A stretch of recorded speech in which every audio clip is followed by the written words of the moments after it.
Hi, and thank you for tuning in to Noir Histoire. I'm Natasha, and in this Black History Short, I'll be discussing the Harlem Renaissance sculptor Augusta Savage.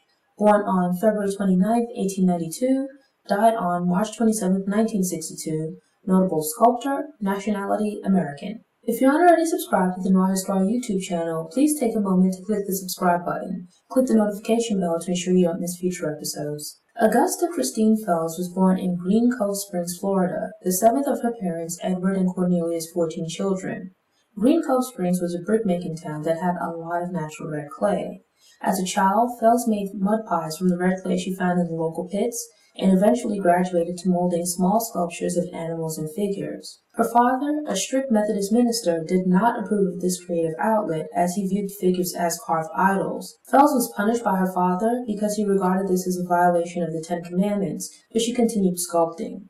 At the age of 15, Fells married John T. Moore, and a year later the couple had a child they named Irene Connie. Unfortunately, Moore died a few years later, leaving Fells a widow at quite a young age. But Fells's gift as a sculptor was eventually recognized and appreciated by her teachers. By her senior year of high school, Fells was invited to teach a sculpting class for $1 per day. In 1915, Fells moved to West Palm Beach and remarried to James Savage, a carpenter whose last name she took. The new location seemed to offer a bright future, but the lack of natural clay presented a problem. 4 years later, after sourcing clay from a potter, Savage was inspired to compete in the West Palm Beach County Fair and won a prize in ribbon with a group of figures she'd sculpted. With her win at the fair and encouragement from its superintendent, she was motivated to pursue her interest in art and moved to Jacksonville in hopes of earning a living making busts of the city's wealthy black residents. Savage's plans to achieve success as a working artist in Jacksonville didn't pan out, and she also divorced her second husband around the same time. But she didn't give up on her dreams. Instead, she left her daughter with her parents and moved to Harlem in New York City. Her talent as a sculptor enabled her to attend Cooper Union, a prestigious art school that does not charge tuition for students who are gifted enough to be admitted. Savage enrolled in a 4-year program, but her talent was advanced enough to have some of the courses waived, allowing her to graduate in 3 years. She arrived in New York with very little money, and while she didn't have to worry about tuition, she cleaned houses to support herself. Eventually, Cooper Union offered her a scholarship, which helped to cover her rent and other living expenses. Savage began to make a name for herself and was commissioned to create sculptures of W.E.B. Du Bois and Marcus Garvey.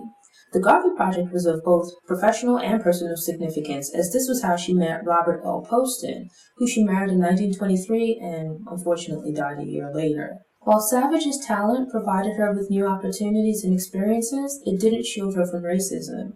She was awarded a scholarship to study for a summer at the Fontainebleau School of the Arts in Paris, France, but the offer was revoked when the selection committee learned she was black. The other women who had been selected for the program were white, and the committee was concerned that they would be uncomfortable working and living in close proximity with Savage. Refusing to just accept this injustice, Savage shared her ordeal with the local press, where it made headlines but didn't influence the committee's decision.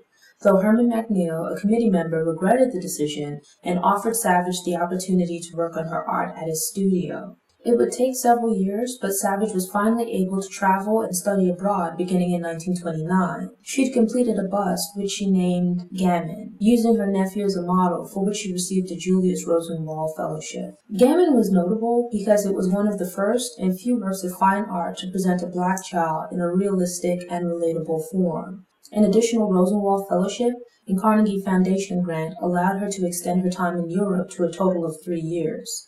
Her return to America coincided with the Great Depression, which made it difficult for Savage to support herself with just art commissions. She adapted by launching the Savage Studio of Arts and Crafts, which she ran as both a studio and school. Savage taught several upcoming black artists such as Jacob Lawrence, Norman Lewis, and Gwendolyn Knight, who would go on to become notable in their own right. She also supported other artists by helping them enroll with the Works Progress Administration, the WPA's, Federal Art Project, which could help them find work. When the WPA established the Harlem Community Art Center, Savage was tapped to become its first director. In 1937, Savage was commissioned to create a piece for the New York World's Fair of 1939 and took inspiration from James Weldon Johnson's poem, Lift Every Voice and Sing. She created a piece named after the poem, which consisted of black choir singers arranged in the shape of a harp. The piece was renamed The Harp by World's Fair officials and received positive reviews and much acclaim. As with many of her other pieces, Savage didn't have the financial resources to cast it in bronze or another durable material.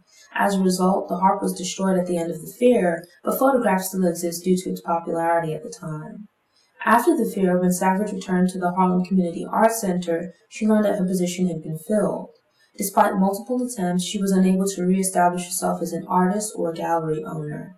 Reeling from her professional losses, she relocated to Saugerties, New York in the Catskill Mountains. She found solace in the small town and taught children at summer camps, spent time writing, and created a few sculptures of tourists. Savage also rebuilt her relationship with her daughter and her daughter's family, eventually moving back to New York City to live with her daughter, where she passed away from cancer. Augusta Savage died in relative obscurity, but her talent has been memorialized through a biography, exhibits of her work, historical registration of her Catskills home, and a cultural arts center in her hometown. Thanks for tuning in. Show notes and sources are available on the Noir Histoire website via the link in the episode description. If you enjoyed this episode, please hit the thumbs up button. You can also share it online, on social media, or with someone you think might enjoy the episode. Doing this will help other people find the show, which helps it to grow.